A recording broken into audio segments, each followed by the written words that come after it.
More when it comes to decorating for the holidays. Vancouver designers Chad Falkenberg and Kelly Reynolds join us in the studio. Thanks for coming in, guys. We're going to start by saying your first tip is going natural. What does that mean?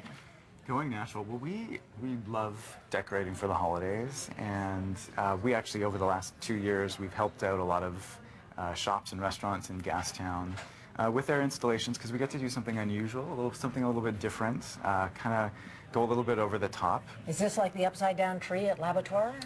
That's like that. Yeah, we did a large upside down tree, and it was craft paper boxes, and we put ribbon around it and then donated the boxes to a local charity. Look at that, is so cool. That's a great idea. Yeah. And so we've got all kinds of natural things that can really make a big difference at Christmas time.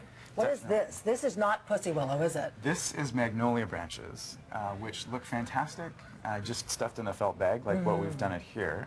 But you can add a little bit of a light inside, uplight it, and it becomes a little bit more of a feature. Yeah. And then in January, it starts to bloom. Oh. And starts to So make you it get to feel like enjoy it. spring. You get to enjoy the work there, the fruits of your labor. Exactly. Let's talk about this. We're talking about recycling. What is this down in the front? Because that belongs in a dorm room somewhere. That's awesome. And we got to actually drink some of it, which was great. For you.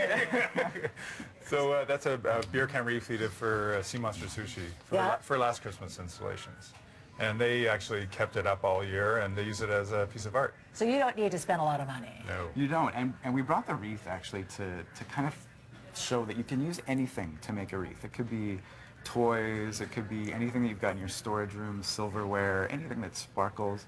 Add a few lights behind it, like what we've done on this one. Yeah. And it sparkles and it's great. Well, let's talk about that, because it's all about the mood at Christmas time. And let's talk about setting the mood. Setting the mood. Well, the most important thing to set the mood is to make sure your lighting is right. But most people actually overlook it, and then you can have these great Christmas lights, but it becomes too bright if you've got all of your other lights on, so you turn them down low, and then you can't see anything. So what we do is we have a couple of lights that we brought in from Lightform, and we put them, you can use them all around the room, and then it's like a dimmer switch to keep the mood at a constant level. I'm all about the mood. The lighting can be really important. Yeah, and the great thing is that we have these LED fixtures now, which are totally dimmable, and Philips, like this one here, is actually the leader. Right. Okay, I have to, 20 seconds, tell me about those. Are the cutest thing in the world. I come from a kind of a crafting background, and I like doing things with my hands, so we brought these. My grandma made them, little crocheted mittens, so everybody in my family can see them on TV. We love that. Isn't that cool? Thank you so much for coming in, and Merry Christmas to you. Same to you. Can I take some? No, I would just like to have a few of those things in my own house. All right, thanks for coming in.